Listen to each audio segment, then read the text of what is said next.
In his presidential address of the centenary celebrations of the Indian Railways, the President of India said that the origin, growth and expansion of a railway system are all depicted in this centenary exhibition.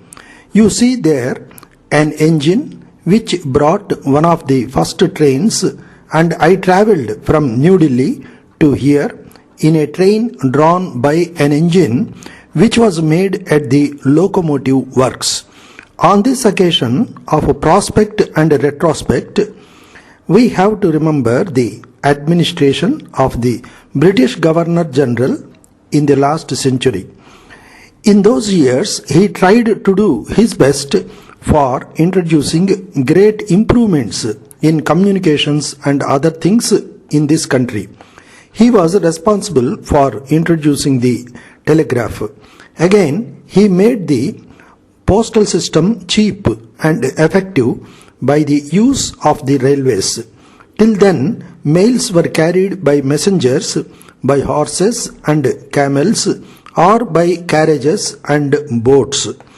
After the introduction of the railway mail service, the postal system increased manifold, and we are able to reap the benefits of all the changes that were introduced. It is no exaggeration to say that the railway system affected the social life and habits of our people. It reduced distances, physical and otherwise. It brought together people from different parts of our country and gave them a sense of responsibility and political unity. It reduced the incidence of famine by providing the facility of transport food grains from surplus to deficit areas. Our Minister for Railways just now described to us the things that have been done during the recent years after the attainment of independence. He has linked up parts of the country with one another which were not hitherto connected by railways. He has paid great attention to the amenities of second-class passengers, and the comforts of railway workers are also being taken into account. On the whole, every attempt is being made to increase the welfare of the railway worker, of the railway passenger, and indirectly of the people at large also. But as the minister has said, there are also ever so many things which require to be done. In a vast country like ours, there are still undeveloped regions which are not connected by railways. The success of our 5-year plans in the different sectors of agriculture, industry and multi-purpose projects will depend on the capacity of the railways to provide necessary transport facilities. The minister referred to the primary need of rehabilitation of railway track, of rolling stock and other equipment, and he has also told us about the need for development. But he ended up by saying that all these things depend on the state of our finances. In other words, finance is the greatest bottleneck. We have the will, we have the purpose, we have the ambition, and we are anxious to build as rapidly as possible a welfare state in this country. But there is this financial trouble. Perhaps if the international tension is somewhat relaxed, more funds may be made available for constructive purposes. Recent developments in the international situation seems to be a little more promising.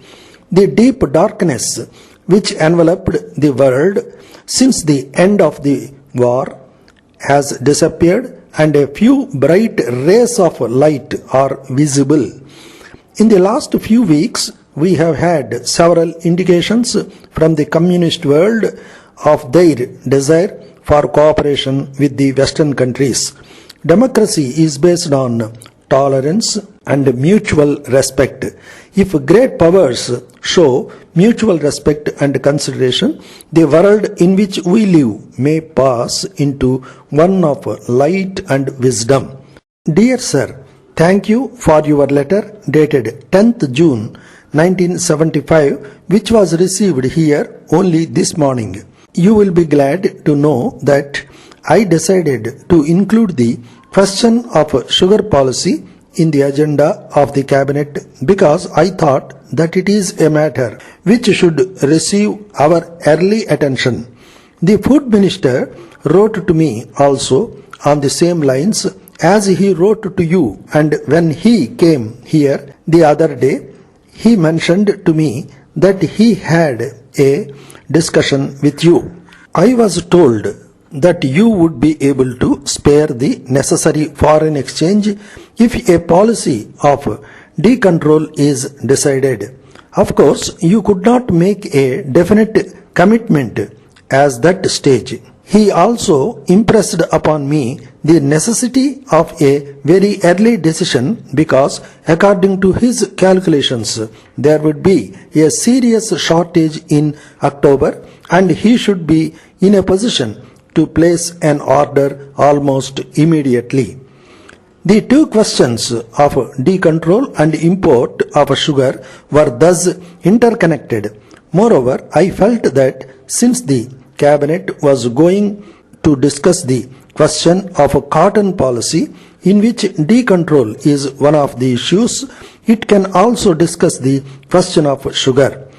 I thought of the economic committee of the cabinet also, since all the members of the economic committee are at present in Delhi. They are sure to attend the cabinet meeting. Yours faithfully.